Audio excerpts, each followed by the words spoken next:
The alien ambassador's face contorted in abject revulsion and disbelief as he watched the collared humans on leashes being led about the spaceport lobby like livestock. Chris stared slack-jawed, his mind reeling, not wanting to accept the horrifying sight before him. Diplomat Chris Richardson had arrived on the Barzan homeworld with high hopes of securing a lucrative trade deal for Earth. The young human species was eager to cement its place on the galactic stage and gain recognition as a rising power.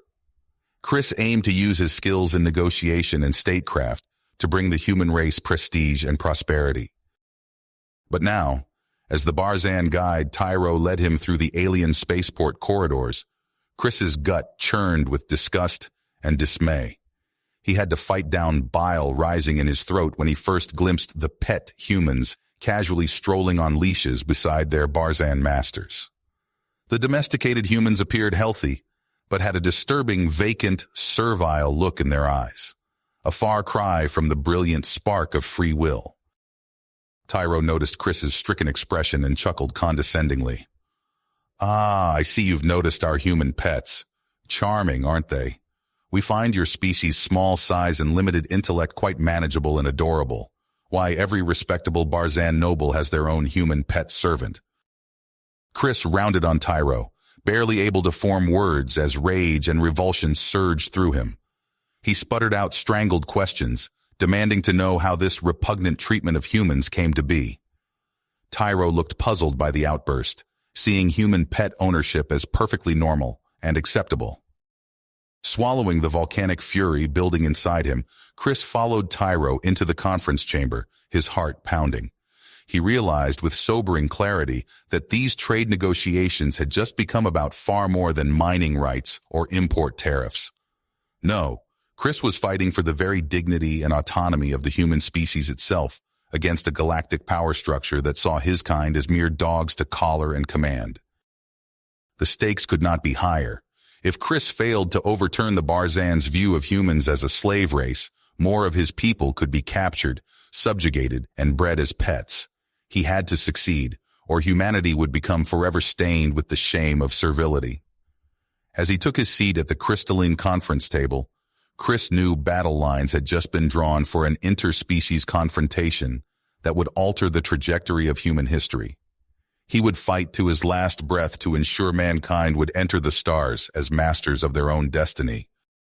As Chris took his seat back at the crystalline conference table, he struggled to keep his face neutral and his mind focused on the trade deal at hand. The numbers and clauses swam before his eyes, blurring into meaningless scribbles as his brain reeled from the revelation of the Barzan's horrific treatment of humans. Chris glanced over at Tyro, searching the alien's expression for any flicker of guilt or discomfort. But Tyro looked completely at ease, his posture relaxed and his eyes half-lidded with boredom. He clearly saw these negotiations as nothing more than a tedious formality before the mighty Barzans imposed their terms on the fledgling human race. Gritting his teeth, Chris forced himself to play along, discussing tariff rates and trade routes with feigned interest. But inside, his mind raced with questions about the pet humans. How could an advanced spacefaring civilization like the Barzans condone such blatant slavery and cruelty? As soon as the morning session ended, Chris cornered Tyro in the hallway. "I need to know more about these human pets," he said, his voice low and urgent. "Where did they come from? How did your people acquire them?" Tyro shrugged, looking mildly surprised by Chris's intense interest. "It's quite simple, really. About 100 years ago, our scouts discovered a remote human colony world. Primitive. Pre-FTL. We easily subdued them and brought a breeding population back to the homeworld." The Barzan smiled, a hint of pride in his voice. "Over the generations, we selectively bred them for traits like docility and obedience. The result? The perfect pets, loyal, loving, and totally dependent on their masters. Why, my own pet Finn practically worships me." Chris felt his stomach turn at the casual description of eugenics and enslavement. But he kept his expression neutral, even as rage simmered in his gut. "I see.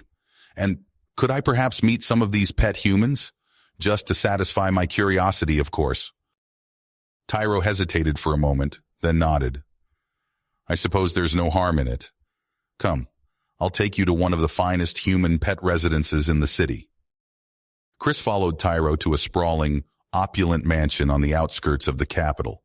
As they entered, Chris saw dozens of humans lounging on plush cushions, being hand-fed treats by their Barzan owners, or performing tricks on command. They were well-groomed and lavishly adorned, but their eyes were dull and lifeless. "Finn, come!" Tyro called out. A young man with blonde hair and a jeweled collar immediately rushed over, dropping to his knees at Tyro's feet. "Master, how may I serve you?" Finn asked, gazing up at Tyro with worshipful eyes. As Finn sang the Barzan's praises, Chris met his gaze, seeing past the fawning pet persona. There, in the depths of Finn's eyes, Chris glimpsed an ocean of suppressed anguish and despair, the look of a sentient being imprisoned in a life of servitude. When Tyro stepped away to chat with another Barzan, Finn pressed something into Chris's hand, a data chip. "This contains coordinates for the breeding facilities," he whispered urgently. "You're our only hope. Please save us from this living death." Chris palmed the chip, giving a subtle nod as Tyro returned. He spent a few more minutes feigning interest in the pet humans before making an excuse to leave. Back on his ship that night, Chris turned the data chip over in his hands, his mind racing. He couldn't just abandon the trade deal. A failed negotiation could anger the Barzans and provoke them to war. But he also couldn't ignore this chance to expose their vile crimes and free the humans suffering in captivity. Chris would have to play a dangerous game, stoking the Barzans' egos while secretly gathering evidence to bring them down. It was a perilous tightrope to walk. One misstep could doom humanity to eternal servitude. But the haunting memory of Finn's broken gaze steeled Chris's nerves. He would not rest until every pet human walked free under alien suns, until the Barzans faced judgment for their atrocities. No matter the risk to himself, he would fight for the very soul of his species. The battle for humanity's future had only just begun, and Chris would carry that data chip like a holy relic into the coming storm, a symbol of the precious cargo he carried, the hopes and lives of Earth's lost children, so long caged in gilded prisons. Chris excused himself from the negotiations, citing exhaustion. "I need to rest," he told Tyro, forcing a polite smile. "These talks are quite draining." Back in his quarters, Chris pulled out the data chip Finn had slipped him. His hands shook as he inserted it into his secure terminal. The screen lit up with coordinates and schematics. Chris leaned in, eyes widening as he took in the information about the remote Barzan planet and its underground breeding facilities. "My God," he whispered, scrolling through pages of data. Chris opened a secure channel to Earth. "This is Diplomat Richardson. I have critical intelligence about the Barzans. We need to mount a rescue mission immediately." The response came hours later. Chris listened, his face falling as his superior's words sank in. "I understand your concern, Richardson, but we're simply not equipped to take on the Barzan Empire. Any overt action risks devastating retaliation against our colonies. Continue the negotiations and gather more intel. That's an order." Chris smacked his head on the desk. "Damn it!" The next day, Chris rejoined the Barzan delegation. As Tyro droned on about import quotas, Chris gripped the edge of the table, nucleus tightening. "What about labor practices?" Chris interjected. "Specifically regarding human workers?" Tyro's eyes narrowed. "I fail to see the relevance. Perhaps humans are overly sensitive about such matters." That night, Chris pored over Finn's data again. There, a flaw in the breeding facility's security systems.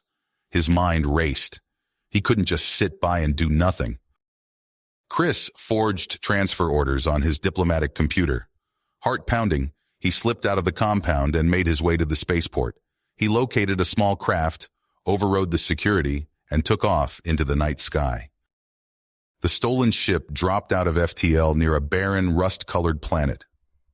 Chris's hands flew over the controls, following the coordinates from Finn's chip. He landed near a nondescript facility built into a hillside. Using the security flaw, Chris bypassed the outer defenses. He crept through sterile white corridors until he reached a vast chamber. Rows upon rows of holding pens stretched before him, each containing vacant-eyed humans. Chris stifled a gasp as he saw infants being sorted by traits, children undergoing training, and adults being forcibly bred. In one corner, a group of humans who showed too much spark were being led away, never to return. Alarms suddenly blared. "Intruder detected in Sector 7." Chris sprinted through the facility. He had to do something, had to stop this. He spotted a sign for Primary Power Core and ran towards it. Inside the core room, Chris frantically input override codes from Finn's data. Warning lights flashed as the core began to overload.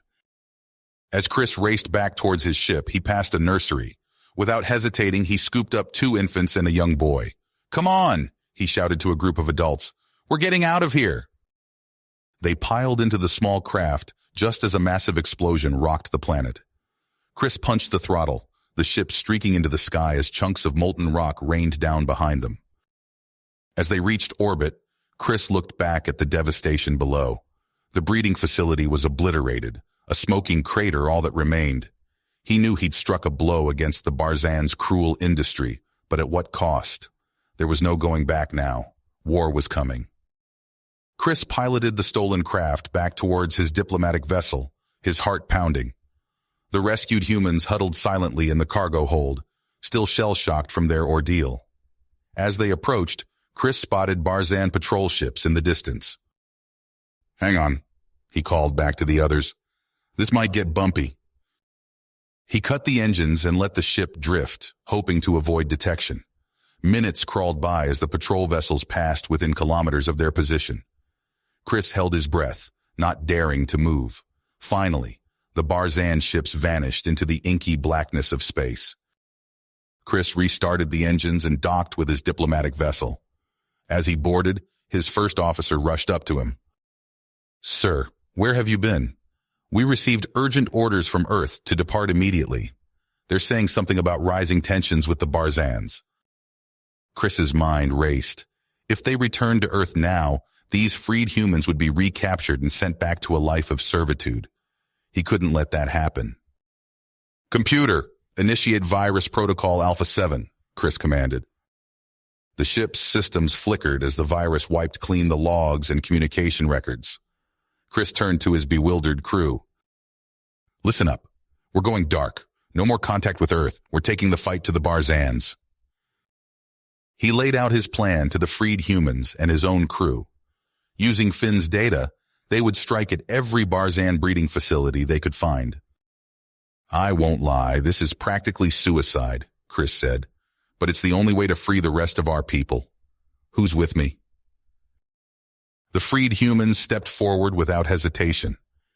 Chris's crew exchanged nervous glances but ultimately nodded their agreement. Chris distributed weapons and tactical gear from the ship's armory. As they plotted a course into Barzan space, alarms blared on the bridge. "Sir, we've got incoming vessels. Barzan warships." "Evasive maneuvers," Chris ordered. "We need to lose them before we can start our mission."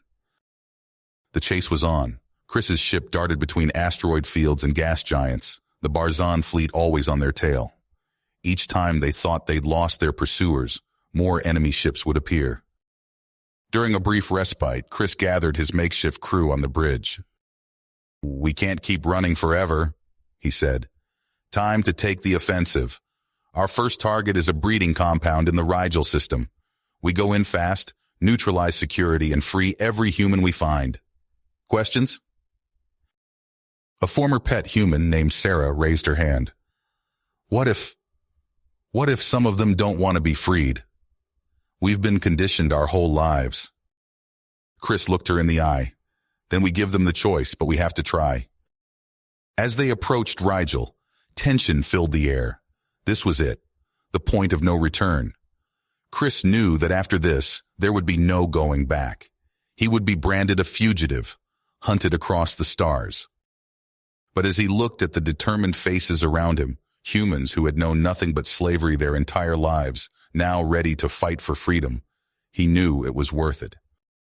"All hands, prepare for combat drop," Chris announced. Today, we strike our first blow for human liberty. Chris gripped the edge of the tactical display, his fist clenched as he watched another Barzan patrol vessel vanish from their sensors. The bridge of their battered ship fell silent, the crew holding their breath until the danger passed. "That was too close," Sarah whispered, her hands shaking as she adjusted their course. Chris nodded grimly. "We can't keep this up much longer. Fuel reserves." "Critical," the engineer replied. "We've got maybe one more jump in us, sir." Chris ran a hand through his unkempt hair, feeling the weight of command crushing down on him. The faces of those they'd lost haunted his every waking moment. Good people who died believing in his cause. A sudden alarm blared through the ship. "Multiple contacts," Sarah shouted.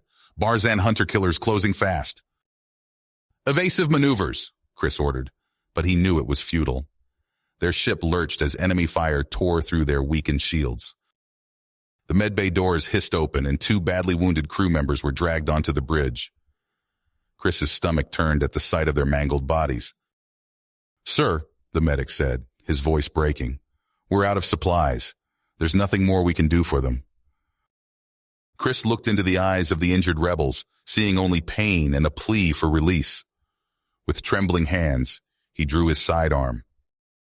"I'm sorry," he whispered, squeezing the trigger twice in quick succession.